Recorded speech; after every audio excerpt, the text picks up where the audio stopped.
ایک بدو آیا، کہنے لگا یا محمد، تو آپ برا نہیں مناتے تھے لوگوں کی بدتمیزی پر، بہت خندہ پیشانی سے پیش آتے تھے. ہمیں جو کوئی اوئے کر کے بولا ہے تو ہم اس کے پیچھے پڑ جاتے، تو میں نے اوئے کیوں آکھے ہوئے، تو ہوندا کون میں نے اوئے آکھنا لا، تو یہ اوئے ہے یا محمد. ہم نے کہا محیم، ہاں جی حاضر.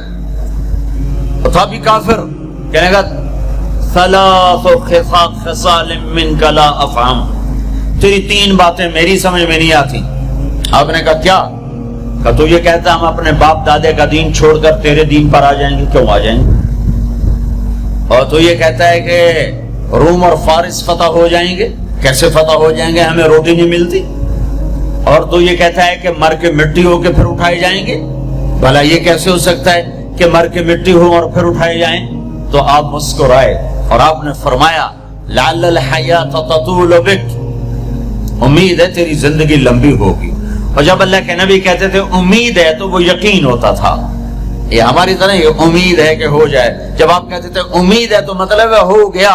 آپ نے کہا امید ہے تیری زندگی لمبی ہوگی اور تو دیکھے گا عرب میرا کلمہ پڑھے گا، پھر تو دیکھے گا روم اور فارس ایران بھی فتح ہوں گے.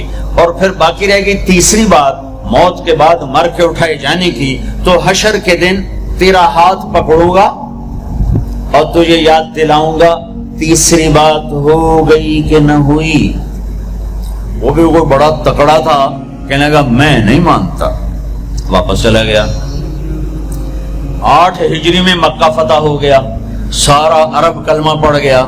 وہ کہنے لے بھائی پہلی بات تو ہو گئی، لیکن کلمہ نہیں پڑھا.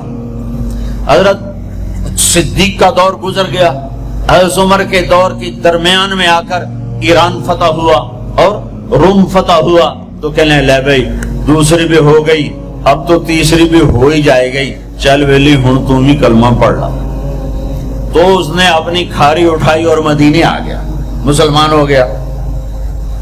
حضرت عمر رضی اللہ تعالیٰ عنہ کا جب آمنا سامنا ہوتا مسجد میں تو حضرت عمر اس کے لیے کھڑے ہو جاتے. تو لوگوں کو یہ تعجب ہوتا کہ معمولی آدمی ہے، اس کے لیے کیوں کھڑے ہو جاتے. تو پھر ایک دن حضرت عمر نے فرمایا کہ تم کہتے ہوگے کہ میں اس کے لیے کیوں کھڑا ہو جاتا ہوں. جس دن یہ آیا تھا اس مجلس میں میں بھی موجود تھا، اور اس دن میرے نبی پاک صلی اللہ علیہ وسلم نے یہ فرمایا تھا کہ قیامت کے دن تیرا ہاتھ پکڑ کے تجھے یاد دلاؤں گا، اور قیامت میں